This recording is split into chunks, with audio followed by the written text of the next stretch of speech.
সন্দীপ ঘোষ গ্রেপ্তার হতেই আরও বেশি বিপাকে, কারণ সন্দীপ ঘোষের বাড়িতে সিবিআই তল্লাশি করে পেয়েছিল সন্দীপের বিরুদ্ধে ওটা অভিযোগপত্র ও তার তদন্ত রিপোর্ট। এই সন্দীপেরই বিরুদ্ধে করা অভিযোগপত্র, এই তদন্ত রিপোর্ট কিভাবে সন্দীপের বাড়িতে পাওয়া গেল, সেটা নিয়ে কিন্তু এখন বড় প্রশ্ন সিবিআইয়ের। সিবিআই কিন্তু এটা নিয়ে তদন্ত করছে। এটা একটা চাঞ্চল্যকর তথ্য। এবং প্রথমে বর্ধমান মেডিকেল কলেজের অভিজ্ঞকে টিএমসিবি সাসপেন্ড করেছিল এবং বিরূপাক্ষ বিশ্বাসকে কিন্তু তারা অভিযোগের ভিত্তিতে তারা ট্রান্সফার করিয়েছিল ডায়মন্ড হারবারের অন্তর্গত কাকদ্বীপের সুপার স্পেশালিটি হসপিটালে জুনিয়র চিকিৎসক হিসেবে। কিন্তু এখন অভিযোগের ভিত্তিতে তাদেরকে দুজনকেই কিন্তু সাসপেন্ড করা হয়েছে, অভিক দে এবং বিরূপাক্ষ বিশ্বাস।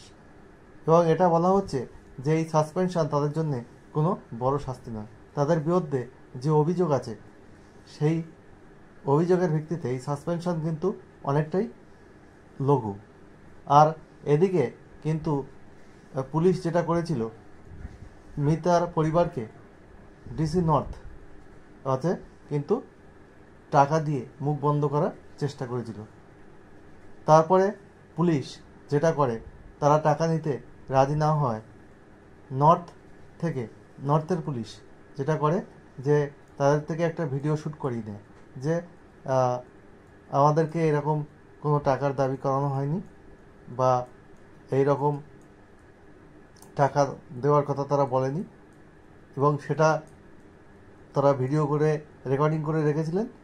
এবং কোনো এক তৃণমূল নেত্রী এবং তৃণমূলের শিল্পনেত্রী তিনি এই ভিডিওটি রিলিজ করেছেন যে তাদেরকে কোনো টাকা অফার করা হয়নি, পুলিশ তাদেরকে কোনো টাকা অফার করেনি। কিন্তু মিতার বাবা মা বললেন যে এটাকে তাদেরকে জোর করে শ্যুট করা হয়েছিল, যে হ্যাঁ তোমরা যদি পুলিশের এগেনস্টে কোনো কথা বলো তাহলে পুলিশ তো তোমাদের জাস্টিসের ব্যবস্থা করছে, তাহলে তোমরা যদি তার এগেনস্টে বলো তাহলে তারা জাস্টিসটা করবে কিভাবে। এবং এমনকি সাদা কাগজ নিয়ে যাওয়া হয়েছিল এবং যেখানে সই করতে বলা হয়েছিল, এবং তার সেখানে কোনো রিলেটিভ ছিলেন এবং তারা জানেন যে সাদা কাগজে সাইন করাটা ঠিক হবে না, তারা সেটা করেননি।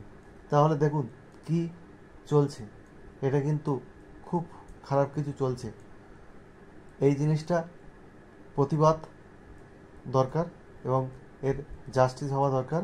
দেখা যাক আরও কতদূর এগোয়। এদিকে তো সুপ্রিম কোর্টে শুনানি হলো না, আজকে যেটা হওয়ার কথা ছিল সেটা তো কবে হবে জানি না। যাই হোক, ভালো কিছুই আমরা এক্সপেক্ট করব এই তদন্ত থেকে, এবং যাতে তিলোত্তমার জাস্টিস হয় সেটাই আমরা চাইব।